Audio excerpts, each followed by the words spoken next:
Two balls and a strike to count on Taylor. Reyes fires, swinging a drive, deep left field. This is way back. Walk the ball. Let's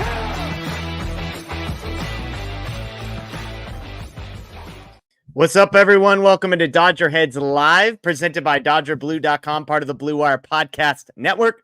My name is Jeff Spiegel, joined today by Matthew Moreno, here to talk about an NLDS series that the Dodgers have 6 days to wait for. But now we have a little bit more information, Matt. An exciting day in Major League Baseball. The Mets and Braves forced to play a doubleheader in order to figure out who the last two teams would be in the National League playoffs. And the NL West rivals, Arizona Diamondbacks, on the outside looking in. A crazy day, Matt. Like, talk about bizarre baseball all the way around. Yeah, first to begin with, as of like late last night, and honestly early this morning, I thought the games were 1 p.m. and then like going to be, obviously the first one needed to end, it'd be 40 minutes later, so about 4 p.m. Pacific. I saw it was actually 10 a.m. and 1, and I thought, oh, this is even better. Like, fill my day kind of watching baseball. Obviously, we have our video up discussing how the Dodgers are handling their the first round bye this week, and so it's an off day for them. Nothing really planned. Jack Flaherty pitched to some minor league hitters, but that's nothing we were going to be able to cover anyway. It kind of, just behind the scenes stuff.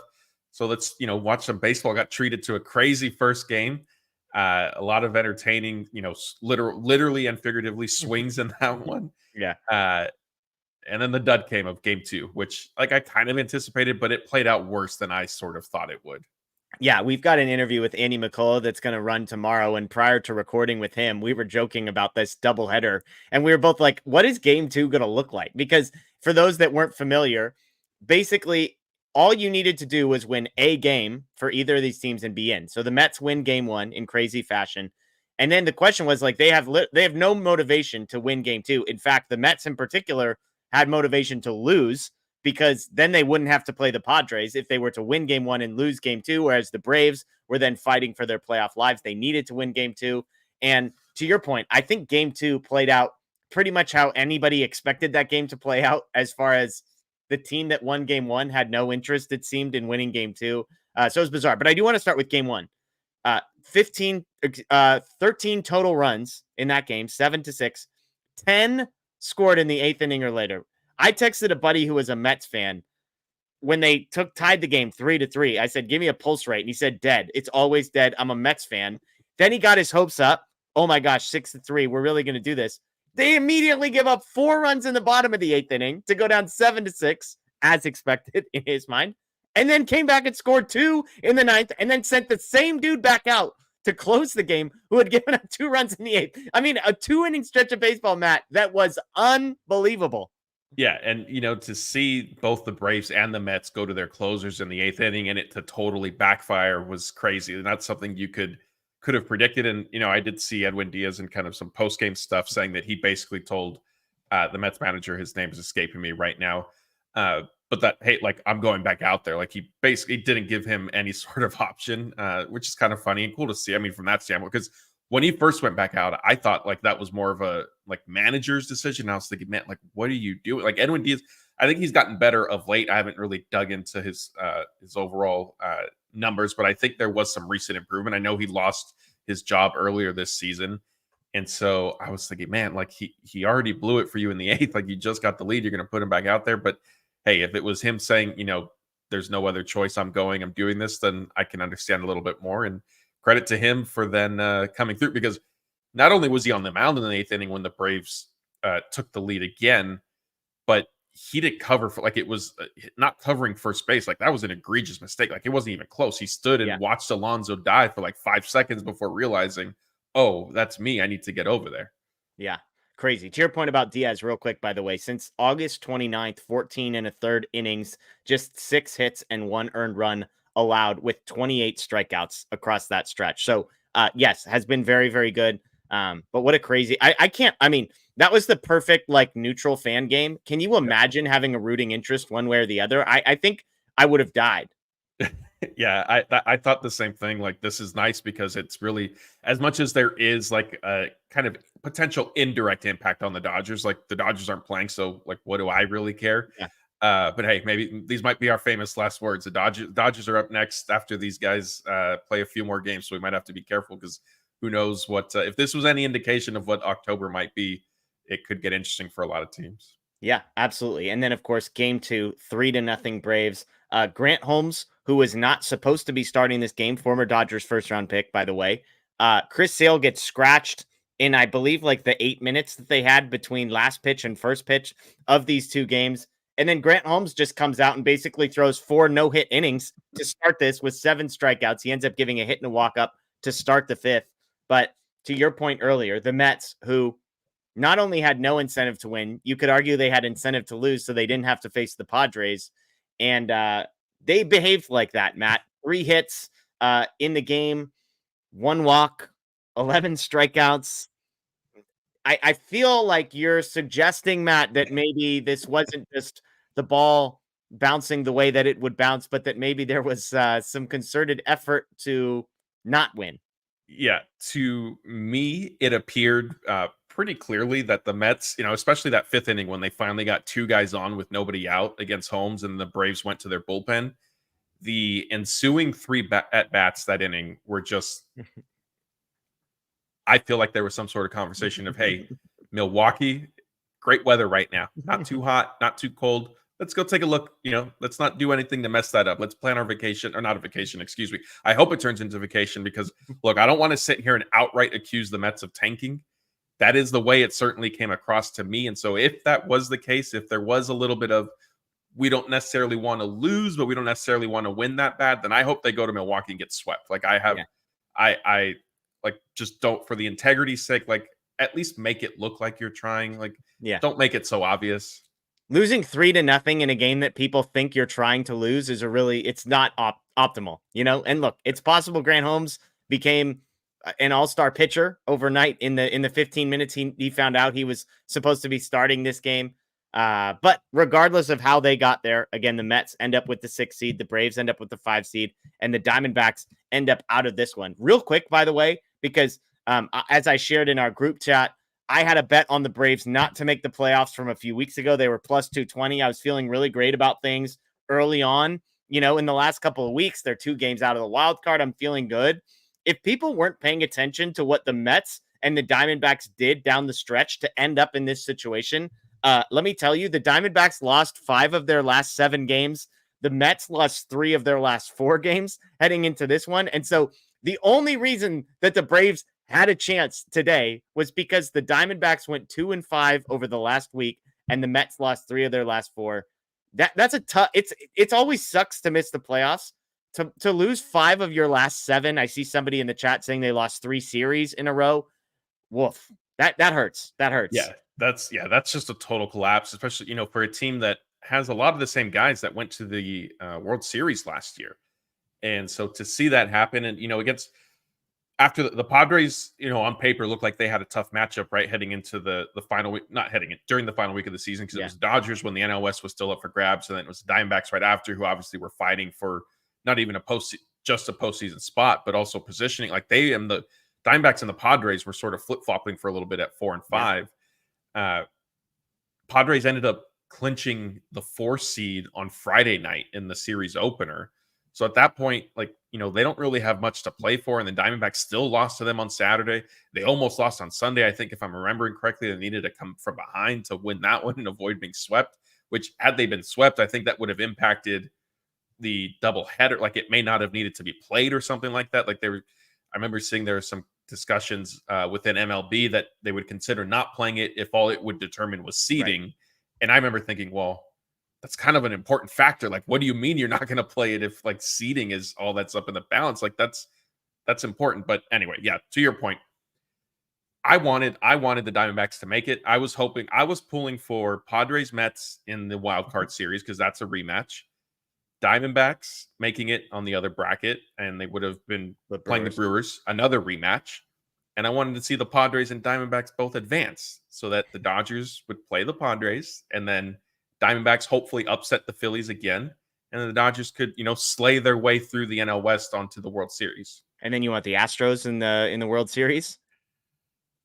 Might at that point, honestly, might as well. Yes, let's just exercise all the demons. Yes, let's just line everybody up and take them out one by one. Like Mike points out, when I say that they lost 5 of their last 7, he says, let's not forget the comeback by the Brewers in Arizona. The last game of that series, the Diamondbacks lost that game 10-9. They were up 8-0 in that That's game. right. That's They right. were up Forgot about 8-0. They gave up a run in the 3rd, 2 in the 4th, 1 in the 6th, 2 in the 7th. Then at that point, it's 8-6. The Diamondbacks tack on to make it 9-6 and then give up 4 runs in the bottom of the 9th. So not only did you go 2-5 down the stretch, you blew an 8-0 lead. Again, if that game goes differently, the Diamondbacks make the playoffs. Those were the margins that we're talking about here. And poor Diamondbacks. So Jose with the super chat. We appreciate the super chat, Jose. He says, I don't care who we play. The only thing I know is they're in our way. Well, we know who they might play, Jose. And I agree with you. In baseball playoffs, we can do a lot of work trying to like get cute about, well, who, if this happens and then that happens, and then the Arizona Diamondbacks happen. And like the worst team ends up making it all the way. We do know the Dodgers are going to face either the Padres or the Braves. Conveniently enough, Matt, these are both teams that the Dodgers have played very, very recently.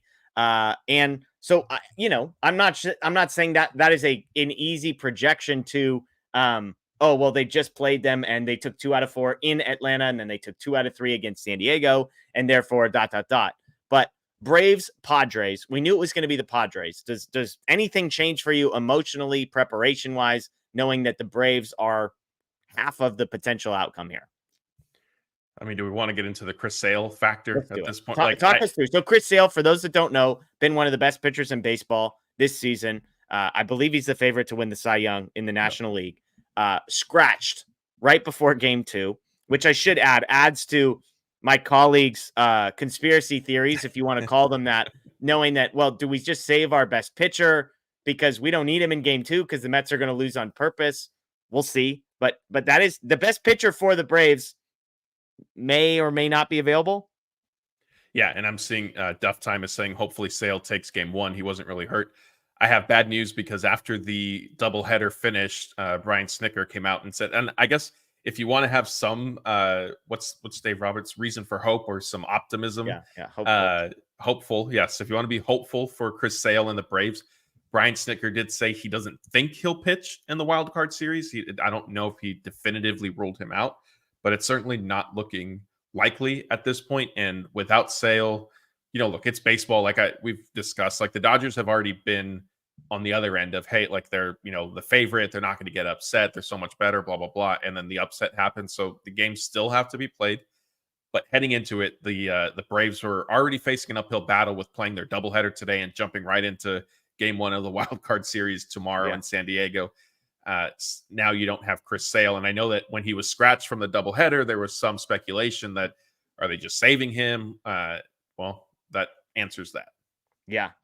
By the way, Bleacher Report's betting app just posted, somebody had Chris Sale at 110-1 to have the most strikeouts in Major League Baseball this season. He needed 4 strikeouts today to get there. So and he probably would have gotten that. Yeah. I can't imagine he's had any starts with less than 4.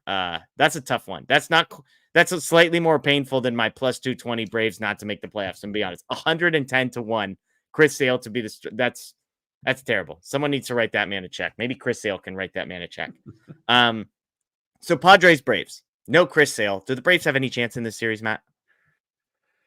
I mean, I don't want to fully say no because it's October, it's baseball. We've seen crazy things happen, but I mean, I'd be hard pressed to even see them, win a game against the Padres at this point. San Diego has kind of been able to they locked up their spot Friday night, past Friday, as I mentioned, and so they've been able to kind of look ahead, regardless of who they're going to be playing. They knew it was going to be at home in Petco Park.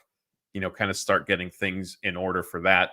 But yeah, I mean, look, crazy things have literally happened in October. So maybe, but if I needed to choose, I mean, obviously the Padres are, and hey, a lot of our chat throughout the past few weeks have been telling us that the Padres are just this unstoppable giant. So there's nobody that's capable of beating them in some people's eyes.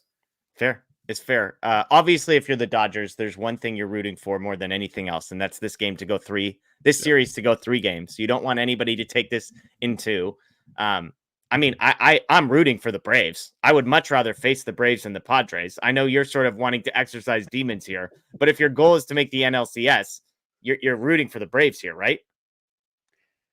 I mean, I guess again, like on paper, sure, they're the weaker opponent, but I don't know. I just don't know how much of a difference it really makes. And again, like the Dodgers, they just beat the Padres and they lost on a triple play. Yeah, it could have been a If that sweep. triple play doesn't happen, the Dodgers were putting a rally together. What if they come back? Yeah. Right? And win that series opener. And then they win the next two games. Like I think all of a sudden we're feeling a lot different about the Padres in general. And I mean, look, I recognize, I admit that yes, the Padres appear to be a bigger threat to the Dodgers.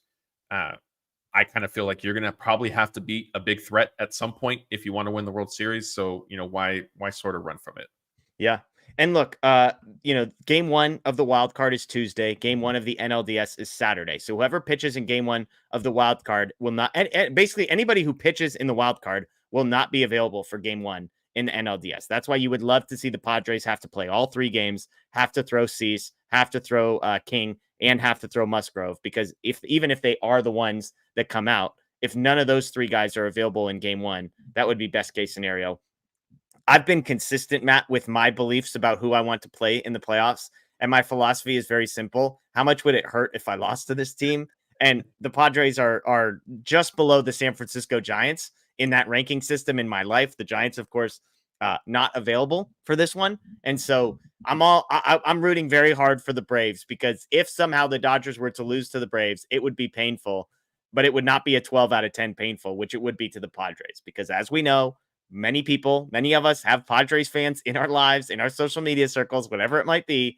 And those people will be unbearable if they beat the Dodgers in the postseason. And so just give me the Braves. It would suck if we lose, but a 9 out of 10 pain number would be, or 10 out of 10 would be better than a 12 out of 10. Yeah. I mean, that is fair. And I know that the last time the Dodgers was 2022, when the Dodgers lost to the Padres in the NLDS. Our post-game show that you did the night that they were eliminated was a disaster. Yeah. So I know that would certainly repeat itself, and probably times 10 this time around, because it would be, hey, we've beaten you guys twice in the playoffs now, this and that. So I get it from that standpoint, but I don't know. It is what it is at this point. To steal a line from Mookie, it is what it is. Just bring whoever's going to be playing and let's go. Yeah. Hey, fair. Everybody in the chat saying don't play scared. Look, I'm the optimist. Remember this, okay? I'm just saying, I'd like to play the Braves also because they're not as good. How about that? Can I just go with that? I just want to play the team that's not as good. Ozzy Super Chat. I think there should be no rest day before the wild card team goes to the NLDS. I'm also worried because we Padres get up for the Dodgers. I don't think he meant we Padres. I think he meant the Padres. I don't think Ozzy's identifying with the Padres. I could be wrong, but I feel like I've seen Ozzy in here a bunch. What do you think? Should there be more of a penalty for this wild card situation where Tuesday, Wednesday, Thursday are the three games, then they would get an off day Friday before Saturday? No, because I think it's more of like MLB wanting to, like, you need to have a travel day, basically, right? Like you have it in the NLDS. You play the two games at Dodger Stadium are going to be Saturday, Sunday, travel Monday, and then you play again game 3 on Tuesday, and if necessary, game 4 is Wednesday. Yeah. So I don't really see too much of an issue there. I mean, I think already, like, the risk, like you said, if whoever you're starting in game 1 of the wild card series can't pitch until game 2 of the NLDS at the earliest. Yeah. So you're already at a disadvantage there. And if that wild card series ends up going 3 games, then you're extremely shorthanded heading into the start of the NLDS. So I think it sort of balances out. And there needs to be some, like, especially with the playoffs, like I personally, and maybe I'll come to regret that, like, I don't like a team, like a deck being so heavily stacked against a team. Like it is a little messed up that the Braves and Mets had to play a doubleheader today. Yeah. And now they're both heading into the playoffs tomorrow. Like that's unfortunate. And I know, Joel Sherman was on top of the story last week. Like it seemed like there was some decisions made back before the games were canceled and rescheduled that could have been done differently and maybe should have been to avoid this scenario. Yeah. So, but I mean, it is what it is. Like those two teams are already facing an uphill battle. So, it's fine. I will note, whoever pitches game 1 of the wild card could theoretically pitch game 2 of the NLDS on normal rest. And then also game 5 of the NLDS, if it were to get there, I believe would be on normal rest because it would be Sunday and then Friday. So they would have 4 off days in between if you were a team that pitched guys every 5 days. It would be normal for you. Do teams Yeah, do that? I didn't know there that are that was some a thing. teams that just have 5 guys and they pitch every 5 days. It's a weird deal. We'll explain another time, but that is a thing. We have another super chat here from Kevin, by the way. You have to beat anyone to be champ. Bring on San Diego. Look, I'm with you. Making the World Series, you're going to have to beat good teams. I would prefer it not to be the Padres. If it is the Padres, so be it. I feel, I mean, let me just get a pulse check, Matt. Like, are you feeling confident about the Dodgers right now? Yes, and definitely more confident. I know, like, I've hinted at it a little bit on here, and then like privately when we've discussed stuff like amongst our staff, like I was at a point where like I wasn't really sure what to make of the Dodgers' odds and hopes heading into the playoffs. I think it is going to take kind of an otherworldly performance from Ohtani, which we did see throughout, this final month of the regular season. So pretty much just a normal performance from Ohtani then. If we need otherworldly, it's just standard Ohtani. That's what we need. Yeah, perhaps. But yeah, I think I am more confident in the Dodgers' chances now than I was, I'll go back to as recently as when they lost, as much as I said, hey, it took a crazy play for the Padres to win their one game. Like the Dodgers lost that on a triple play. I was questioning how they were going to respond the next night. I wasn't necessarily sure. So as of that moment, like I was worried about them possibly even losing the division at that point. Yeah. Look, I'm confident. In part, I think the team that scares me the most, and I've been consistent on this pretty much all season, is the Padres. The Dodgers just took 2 out of 3, and I think the point you made is a good one. Even the one they lost, there was optimism right before a triple play. Now they were losing, and they would have needed Ohtani to come through, or Rojas to come through, etc. So it wasn't like they blew an 8-0 lead in that game, but they were right there, and then they come back and beat them pretty good in the 2 games that matter. So we've seen this team, this particular team, win games it needs to win with high pressure. They did that twice in San Diego. We've seen them beat the Padres. We've seen them beat the Braves. They took 2 out of 4 the last 2 times they met. The Phillies are not trending in the right direction. The Brewers are good. They're a nice story. They play good defense, great bullpen, all that. But like I'm looking around the National League, and the American League's a mess, by the way. The American League is just a dumpster fire. I'm looking at the Dodgers, and it's classic Major League playoffs where anybody could do this. Like it's anybody's to have. And again, I bet if I looked right now, the Dodgers are the favorites to win the World Series. Like I bet they have the smallest odds, and part of that's because they're LA and the brand and all that. But like, I think they're the best team. The starting pitching's not great, but like Andy McCullough, again, he'll be on tomorrow. We talked through all the teams in the National League. It's like they've all got issues. Like they've all got something wrong. They're banged up here. This is not great. Whatever it is. Honestly, sort of, except for the Padres, who on paper seem to have all of the pieces there. But I feel really good about the Dodgers because I feel really good about even if they got matched up with the Philly or the Padres, who I would fear the most, I think they could beat them. Yeah, and look at, Dodgers did okay against Dylan Cease. Like, yeah, Musgrove, like they finally did get to him. And then they certainly got to the Padres bullpen, which has been a talking point since the deadline.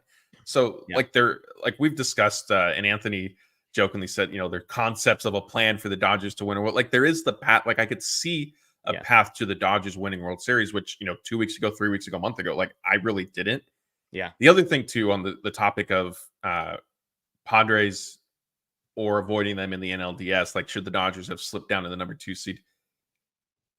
The Dodgers are never going to be more rested or quote unquote healthy than they are for game 1 of the NLDS. Like this is the best time. So they've been able to line everything up. And if you've got to play the Padres, you're saying, give me the Padres with my bullpen a week off and them at a rest disadvantage. That, and if you're so concerned about if the Padres are this juggernaut team, then if the Dodgers were on the other side of the bracket, the Padres are going to beat whoever they're playing in the NLDS anyway, right? If they're this big bad wolf. Yeah. So now all of a sudden you need to play them in the NLCS, and you need to get 4 wins instead of 3. Yeah. So and this Dodgers team, look, if there's a weakness on the team, like it is starting pitching a little bit, like that is, kind of a question mark. As much as you and I have said and do believe like Buehler's trending in the right direction. Yeah. He gives up a couple home runs, that quickly could go south. Yeah. So, why get the Padres in a shorter, the Dodgers aren't the team that's trying to pull off an upset per se, whereas you want to, need to get as few wins as possible, right? That typically works.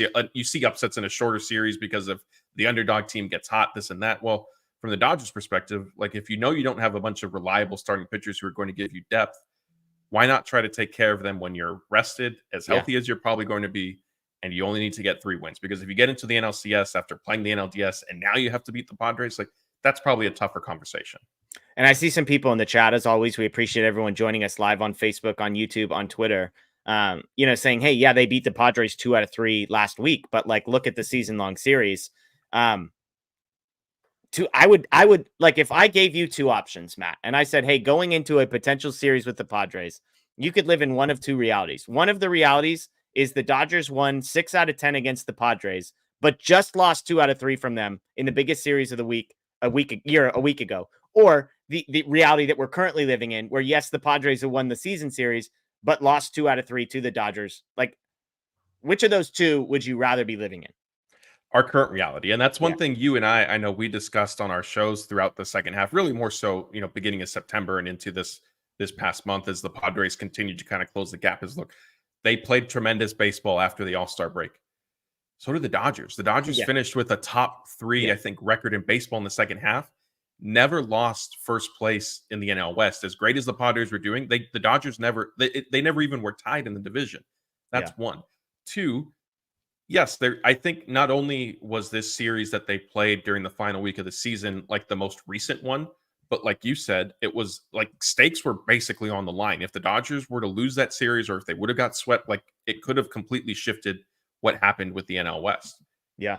And they won it. It wasn't just like, oh, the Dodgers had already clinched the NL West and they decided to still get up for these 3 games to take 2 out of 3. Like there was a significant factor at play with those 3 games. Yeah, and I see somebody saying that the Dodgers had the second best record. I was trying to find some expanded stuff, and I will not be able to find that. But saying that over the second half of the season, that the Dodgers actually had the second best record in baseball, which is possible. Over the last 30 games, the Dodgers tied for the best record in baseball with the Mets and the Tigers. The Padres were actually 19-11. If you want to go back last 20, only the Tigers had a better record. They were 15-5. Dodgers, Padres, and Mariners, of all teams, were 13-7. Last 10 games, best record in baseball, Los Angeles Dodgers, 8-2, tied with the Seattle Mariners. So, I mean, pretty much any statistic you look at here, we're talking about teams. We're talking about, game records in which the Dodgers have the best. You want to talk about who had the most wins against teams, over the last 30 days. Again, it's the Dodgers. And so there's lots of ways that this could play out, but it'll be interesting to see. And as I say all this, Matt, I also believe none of this matters. Like when you get to the postseason, literally none of it matters. Yeah, that's what I was just going to say. Look, in 2022, the Dodgers dominated that season series against the Padres, and they ended up losing to them in the playoffs. So I think if we needed to choose between the 2, I still am choosing our current reality of the Dodgers winning the head-to-head series that was not only the most recent, but had the biggest stakes out of any games that the Dodgers and Padres played this season. The other part to all of this, not only could 1, it might not matter. 2, we're spending all this time. We could be sitting here on, Wednesday night doing a live show because the Braves have somehow stunned the Padres, 2 games in a row. And now it's the Braves and Dodgers. And we spent all this worrying about San Diego for no reason. It's true. It's very possible. Very possible. Ozzy says Yamamoto could give up runs. That worries me. I think, and we've got another one for here from 300 GJW. With our starting pitching, it doesn't matter who they play. It's all about hitting for me. RIP Charlie Hustle. We'll talk Pete Rose here in just a second, but the same theme here, right? Where are you at with starting pitching at the Dodgers? Flaherty expected to be game 1, Yamamoto game 2, Buehler game 3, and then presumably Landon Knack / bullpen in game opener, 4, opener, something along those lines in game 4. Is there are you with 300 here? It doesn't matter who they play. Starting pitching almost doesn't matter. We just need to score a lot of runs. Or is there some degree of confidence in Yamamoto or Flaherty that maybe, okay, game 1 and 2, maybe we get a decent pitching performance. And then from there, it's on the offense. Where are you at? I mean, maybe somewhere in the middle. I think my advice would be if the Dodgers lineup could score 10 runs every game, do that and take your chances with the pitching and see what happens. Yeah. I like that. Ozzy saying that, Yamamoto can give up runs. Yeah. I mean, any pitcher can obviously, I get what he's saying, but any pitcher's capable of giving up runs. Like we've seen aces have, a bad start in the playoffs. Like, unfortunately it happens. I think the biggest difference, the biggest thing for the Dodgers starters is if you're going to give up runs, just like and I know it sounds easier said than done, like Captain Obvious, like minimize damage, right? Like Yeah. don't go 3 innings and give up 6 runs. If you're going to go 4 innings, keep it to 3, maybe 4 runs, so that the team still feels like they're in the game. And this was something, I think Anthony and I got on Friday night. We were discussing. Somebody said that they were concerned that the Dodger starters will give up a lead right away, and I sort of countered that and said, look, that is reasonable and fair. Like, I'm somebody that does believe in momentum. But I also think the way Ohtani is hitting right now, that he sort of neutralizes that, because he kind of answers back. Like, he puts pressure on the opposing pitcher right away to lead off the bottom of the first. So even if, your pitcher gave up a run or 2 in the top half, Ohtani's capable of hitting a leadoff home run to either tie it or cut the lead in half, whatever the case is, or get on base and then steal second base. And all of a sudden there's a man in scoring position with nobody out. And here comes Mookie Betts, Freddie Freeman. And I'll watch the chat. I know what they've done in October recently, but you still have to bet on those guys. Those are your stars. Yeah, I'm with you. I think even I would include Buehler and to some degree Knack, is that the bar. If I told you the Dodgers got 4 innings and 3 earned, like that was the average that the Dodgers got in 4 games from their starting pitchers, would you be happy with that? Not happy. I mean, I guess it depends on what, like, my expectations have sort of been reset, because that's what I'm saying. Compared to your expectations, if I told you on average, that it was plus or minus, maybe you're getting 5 innings, 2 earned from Flaherty, but then it's 4 innings, 4 earned from Landon Knack, and the other 2 guys are 4 and 3. Like, you'd be content with that? You'd take your chances? Yeah, I would. Yeah, because I'm with you, because I believe in the Dodgers bullpen. And so if I'm saying, okay, well, I think the Dodgers bullpen is going to be able to average, let's say, 1 earned run allowed in the next 5 innings there, then all of a sudden it's like, if the Dodgers offense can score 5 to 6 runs a game, we're in business. And are they going to score 5 or 6 runs a game more often than they're not? Those are the questions that you start to play out in these scenarios. And that's why I think I don't love our starting pitching. I think Yamamoto's good. I think Yamamoto's going to impress some people. I think he's going to be solid. Like I think 5 innings, 2 earned for Yamamoto. Flaherty, maybe it's 5 innings, 3 earned. Buehler and Knack, who knows? We'll see what happens. But again, I just think it's going to come down to the offense. I trust the bullpen. I trust the offense. The pitching just needs not to screw it up. Like, don't screw it up.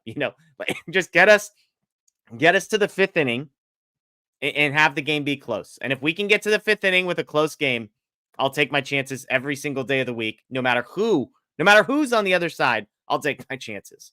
Yeah, and again, like, I'm going to reference the Padres series just because the Rockies won over the weekend. Like, it was what it was. It's Coors Field, and look, credit to the Dodgers for not taking their foot off the gas. I mean, they could have easily let up after clinching the NL West, and then the Phillies, I think, were clearly tanking during the final, heading into that weekend to get the number 2 seed.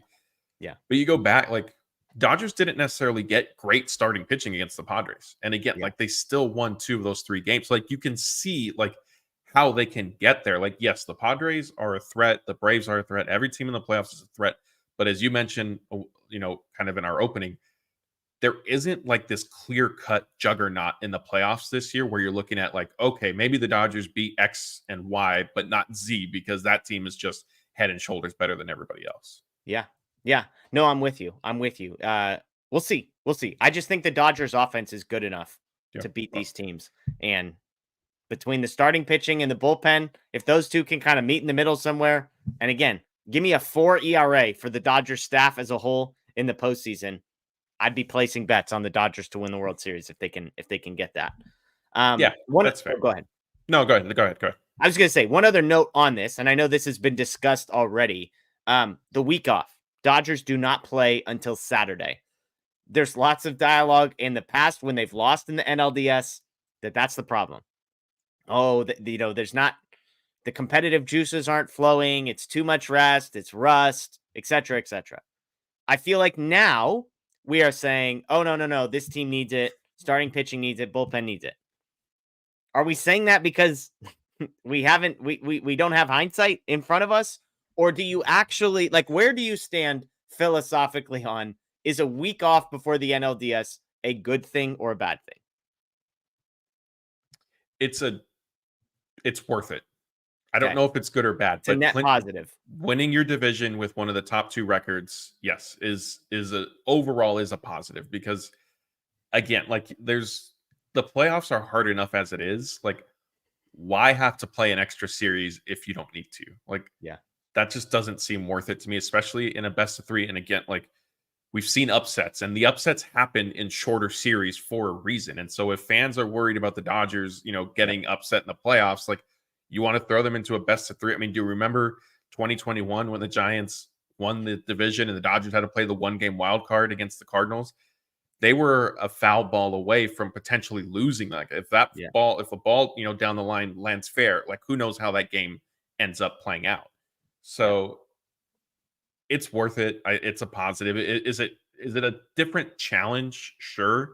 Like, I get, kind of shutting down and then having to start back up. Max Muncy, I know Bill Plunkett put out an article, OC Register, with some quotes from Muncy saying, like, it is hard to sort of flip the switch off and flip it back on. Like, I get that. But still, like, nobody has come out. All of that being said, nobody has come out and said, no, actually playing an extra set of up to 3 games is better than having this time off. It's a matter of, like, how do you go about filling this bye week? Yeah. Well, and I think it'd be an interesting exercise just to almost go down the list of guys on the roster and say, okay, is the week off good or bad for this person? And you could make the case for Shohei Ohtani, bad to have a week off. Like, and I'm saying, like he would likely be performing better if he had to start playing tomorrow. Right. Mookie Betts, probably bad. Freddie Freeman, unquestionably good to have an extra week off. Max Muncy, bad. Will Smith, bad. Tommy Edman, bad. Gavin Lux, like, pretty much everyone offensively, it's probably bad for, except for Freddie Freeman. But then go to the starting staff. Jack Flaherty, unquestionably good for a guy whose fastball has been dipping and who's probably exhausted after the season he's had. Yoshinobu Yamamoto, unquestionably good, given his health history and how many times he's had to build back up for where he's going. Walker Buehler, probably neutral, although, rest isn't going to hurt a guy like that. Landon Knack, who cares? But then look at the guys in the bullpen. Guys like Trinan, Hudson, like, are you kidding me? Extra time off for older veteran guys who you're not worried about having to flip the switch. Evan Phillips, I would add to that list. And so you just go down the net positives here. Freddie Freeman's health, the older guys in the bullpen who they've been, when Trinan, like, go look at Trinan's stats since he has come back from his injured list stint for what was injured in Blake Trinan. Oh, we're not sure what was injured. Okay. Go check. He gave up a run in his first time back and then was basically perfect since then. And so I just go through the roster, and if you add up all those pluses and minuses, I think it's unquestionably a good thing for the Dodgers. Add into the fact that it's an automatic fast pass to the NLDS and not having to deal with the wild card. I actually, with all due respect, think it's crazy that this is even like a conversation each time that we have it, because it's like, wait, you don't want the automatic pass to the second round, and I understand why there are some drawbacks, but none of them come close to automatically advancing past the wild card. Yeah, and I just, again, I can see, sure, if you want a team to kind of have to keep up their intensity level and no layoffs, up, like, fine. But this year more than any other years, for a lot of reasons, you didn't mention, we didn't mention Miguel Rojas, like, he's another who needs this time off. It's beneficial, and again, like, to the best of my knowledge, across baseball, nobody has said, yes, we prefer to play the wild card series rather than have the bye week. Even with all the information that we have, again, this is the 3rd year of it. And if you missed the video Blake and I did, he broke down the Astros, Yankees, nobody in the National League with a bye has advanced. So, like, fine, but it is still, like, grand scheme of things, like, that is a small sample size, right? Like, if the Dodgers win their NLDS series and the Phillies win theirs, then all of a sudden it starts to sort of even out and the data starts to shift, right? But people love punching into their computers and saying, tell me, is that nerd stats? Is teams advancing that had a bye? Does that fall into the nerd stats category? If we're going to start associating it with the term data, then yes, that becomes a nerd stat too. We're gonna have to add a plus to it and everything. Like, it's going to get crazy. Lowercase numbers with uppercase letters, all of it. Yeah, it'll be called, like, NLDS advanced expectation rate plus or something like that, right? XWRF. Yeah, there we go. Look, like, it is an issue across baseball, but like, that being said, like, the point that I was getting to is, to the best of my knowledge, like, no manager, no player, no executive has come out and said, no, actually, we would have preferred to play a wild card series instead of getting the first round bye this year. Yeah. look, winning these games, like the probabilities of advancing out of any round in the MLB postseason, no matter how good you are, it's almost like the best team never has more than like a 60% chance of winning. So the less of those series you can place yourself in, the better for the Dodgers. So, all right, let's get to some questions and stuff like that. We appreciate everybody, by the way, joining us. Over 1,000 people in here on a Monday. So thank you for joining us, an off day. Let's talk briefly. If you missed the news, Pete Rose did pass away. I would say one of the most famous baseball players ever. I think there's going to be a wide range of opinions on Pete Rose for a number of reasons. Whether or not he deserved to be banned for life from Major League Baseball for betting on it is a topic of conversation. I think who he was as a person was a topic of conversation. I didn't realize how old he was. I'll say that. When I saw that he was 83, I was like, man, I mean, I'm sure I could have done the math on when he played and added all that up, but 83 was not the number I would have come up with. Obviously, he was before both your time and my time, Matt, as far as getting to see him play live. By all accounts, he was an incredible player to watch. The hits record, the way he ran through catchers at home plate. I mean, I loved all of that, but just a complicated and famous, I think, are the two best words I can use to describe Pete Rose. Yeah, and his I think he has the intensity that a lot of fans would like to see from the Dodgers. That's always a hot topic, especially around this time of year. Yeah, I mean, there's a lot that can be said about Pete Rose, like you said, both kind of good and bad. Really feel for his family. A life was lost. No, even if he shouldn't have necessarily bet on baseball. Like that aside, like a life was lost, and changes it's impacting a lot of people. So definitely. Want to send some thoughts out to his family. Yeah, I think it's a great word because it is. I mean, there's people, he's got teammates that have been impacted, and regardless of what we as sort of bystanders think about him, there are people that care deeply and that are hurt because a dad or a grandpa or uncle or whoever has passed away. And so, yeah, absolutely. Dikembe Mutombo also passing away. Almost in many ways, there are not any complicated words about Dikembe Mutombo. Only positive things that has ever been said about him, passing away from brain cancer, but one of the best defensive players the NBA has ever seen. And by all accounts, an incredible humanitarian and ambassador for the NBA as well. So tough day in the sports world. Two of the most famous people of the last, 30 or 40 years passing away in rapid succession. So let's get to some questions here. We have a question about the Braves here from Scooter. The Braves have freed Morton. Who are the other options, and how good are they recently? Chris Sale, but probably unavailable. It sounds like Spencer Schwellenbach and Reynaldo Lopez are the other two guys that are listed in their rotation now. Schwellenbach's a guy that the Dodgers saw. He also pitched today, so Schwellenbach wouldn't be. He would. I mean, unless they're going to, I guess, bring him back on short no, because that would still be. Well, I'm guessing Scooter's asking if the Braves were to face the Dodgers. Oh, got it. Okay, sorry. I thought okay, you're right. So rookie, 21 starts, 3.35 ERA were his numbers. I'm trying to remember what that game against the Dodgers looked like. 6 innings, 4 hits, 2 earned runs, 6 strikeouts. So he was very good against the Dodgers. Reynaldo Lopez is the other guy. Sub-4 career ERA guy on the season this year. 1.99 ERA in 25 starts. So, I mean, there you go. That's pretty good to me. I don't know. I don't pretend to follow the Braves super closely, but the Braves have the best pitching in baseball. I mean, I guess I should have started there. They have the best ERA in Major League Baseball. So, pitching is what you fear from the Braves. Their lineup with some of the injuries and the guys that are out, not so much on that one. Question here from TQT. Any chance they split Knack and Buehler up in the rotation? Having them back-to-back might lead to pen overuse, which is dangerous when we're going to need to depend on the pen a lot this October.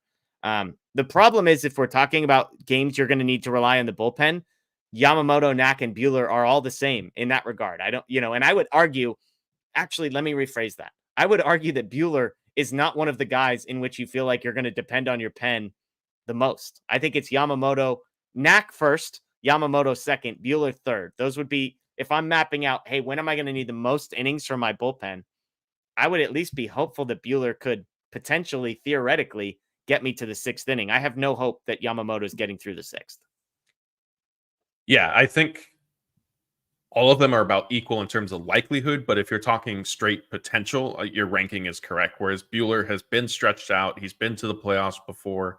So, if I did need to predict, who is most likely or to give them 6 instead of 4 or 5, it would be him.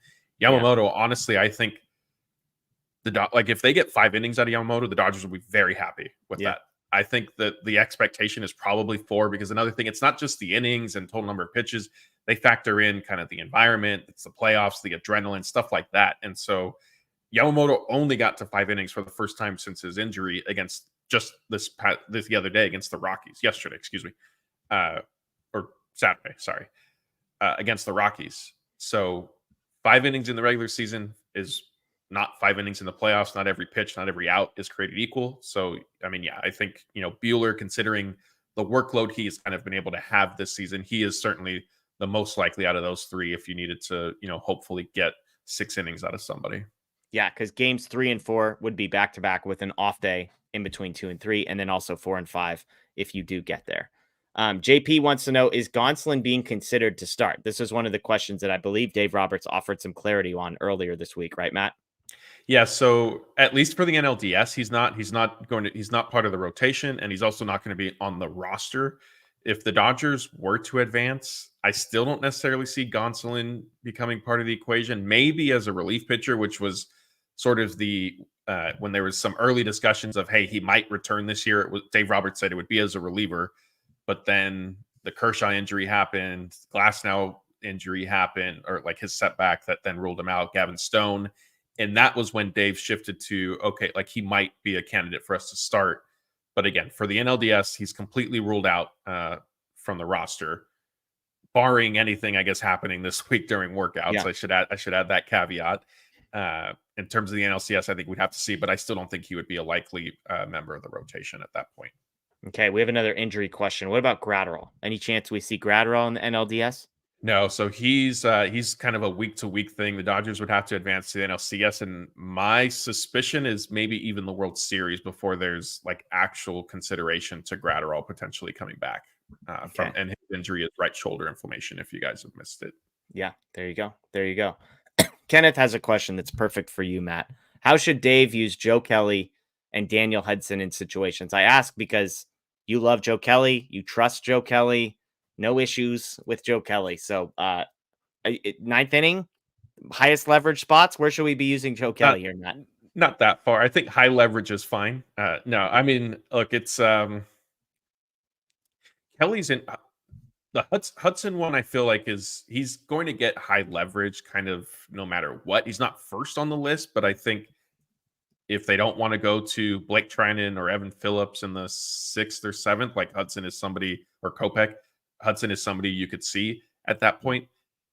Kelly, I think, sort of fits that mold, but also I think he might be held, I don't want to say held back, but utilized as kind of the multi-inning relief pitcher too, if they need somebody to eat up 1 1/3, 1 2/3, or whatever the case may be. I agree with you. I think Joe Kelly's like, if you need the last out of an inning and then want a guy to try and eat the next 3 outs, I think Kelly would be that guy. Hudson's a tricky one. I understand and share many of the reservations about Daniel Hudson. There have been moments when clearly the Dodgers trusted him more than anybody else in that bullpen. Like, that's undeniable. At times, he has been the most trusted guy. At the same time, if you go back to his last 5 outings, he's given up 5 runs across 3 of those particular outings. If you wanted to be the most optimistic person possible, you could say, well, his last 2 outings, Matt, 2 innings, 1 hit, 1 walk, no earned runs, 3 strikeouts across 27 pitches. So he's a guy that, again, I think a week off is going to be an incredible benefit to Daniel Hudson. We know there have been multiple times when the Dodgers, there was August 20th through August 29th. So 21st through 28th of August, he didn't pitch. Not in the injured list, just didn't pitch. Yeah, I think they should have put him on the IL. Like that giving him a break made sense, but they should have just put him on the IL at that point. Yeah. And after that, he came back. His next 4 outings were scoreless. 6 of his next 7 outings were scoreless. So if you want to be optimistic, I guess there's the roadmap. Hey, when he came back from that was, you could make a case one of the best stretches of baseball that he had on the entire season. So, I hate to ask you on the spot, but I mean, if we're talking, I always like to sort of bucket my relievers and like, who are the guys that I have unquestioned trust in right now? Highest leverage, highest trust guys, I would put in the same category Trinan, Kopech, and Evan Phillips. I think all three of those guys to me are in there. And I think you could make a case that Alex Vesia belongs in there. And I know people don't like that name, but you just look at the numbers and it's like the ERA is incredible for Vesia. So is it the same three for you, or would you put Alex Vesia in that bucket? No, those are the same three. I get what, like, I don't know what it is with Vesia. You almost want to say he's a little too inconsistent, but then you look at his season stats and 1.76 ERA and a whip under 1. Yeah, and to further that point, he's among the Dodgers nominated for the All MLB team this year, and so he's being recognized as one of the top relief pitchers in baseball at that point. So you almost like the stats say to put him, the computer stuff that you guys love pulling up say not the eye test though, huh? But not the eye test. Like the eye test say he might be, kind of right on the fringe of, that tier and maybe the one below those three guys. Yeah. Kopech is the only Dodger who has thrown 20 or more innings this year with a lower ERA than Alex Vesia. Kopech's at 1.13. Vesia is at 1.76. Trinan is at 1.93. And then, do you want to guess who's next on this list? Is it Hudson? Nope. Brett Honeywell. Oh, yeah. 2.62 ERA. Then it's Yamamoto. Then it's Hudson. Obviously, we know Evan Phillips' struggles. He's way down at 3.62. So it's just hard for me because Vesia, I think I'm talking myself into it. Vesia is in the bucket for me. So I'm going to put Vesia in that. You're going to save him for the next bucket. Who's in that next category for you, Matt? Like, is Ryan Brazier in this bucket? Is Joe Kelly in this bucket? Is Anthony Bonda in this bucket? I think it's Bonda, Vesia, and Brazier. Okay. And doesn't that feel insulting to have Vesia in that group? Yeah, like I wouldn't necessarily fight it if you said he needed to be in the top tier. I could see or you could create your own tier. It's just the Vesia tier, and then we're moving down after that. Yeah, it's the top tier, the Vesia tier, and then another, the third tier, if you will, below. Yeah. Okay, so you said Brazier and Bonda, but not your guy Joe Kelly. No, because he's effectively wild, and that's fine, but that comes with needing to sacrifice a little bit of trust, because if the wildness gets a little too wild, then you run into some trouble. If the wildness gets too wild, you run into some trouble. Quote. Yep. From Moreno. I mean, Brazier still scares me a little bit. I like Bonda better than him, but I would probably. Yeah, I mean, I guess again, it's like, what do you do with these tiers? So let me ask you this: like, are Bonda, Brazier, those are guys you trust? Yes. 7th inning, medium leverage, guy on first, nobody out, 6, 7, 8 due up. If I tell you Brazier or Bonda's coming in, you're feeling okay. Yeah, should be a scoreless inning. Here we go. Okay, Joe Kelly, you trusting Joe Kelly in that spot? Against 6, 7, 8? Yeah. Yeah, I'll take my chances there. Oh, gosh, that sounds terrifying. With the runner on? Yeah. Get a double play. And then you just retire the next batter and you're done. Throwing that nasty little two-seamer. But yeah, I mean, look, and then you've got guys, Edgardo Enriquez is probably a part of the conversation from there. So, and then I guess whatever they decide to do with that last bullpen spot, which is, it felt like at one point there was like 5 guys competing for one spot. Now it's like, hey, did anybody want this last spot in the bullpen? Like Kasperius, maybe Robleski, that they probably belong in their own tier. Yeah. That last bullpen spot's going to be interesting. And I'm convinced that it'll probably be driven by if the Dodgers play the Padres or the Braves. As far as lefty righty.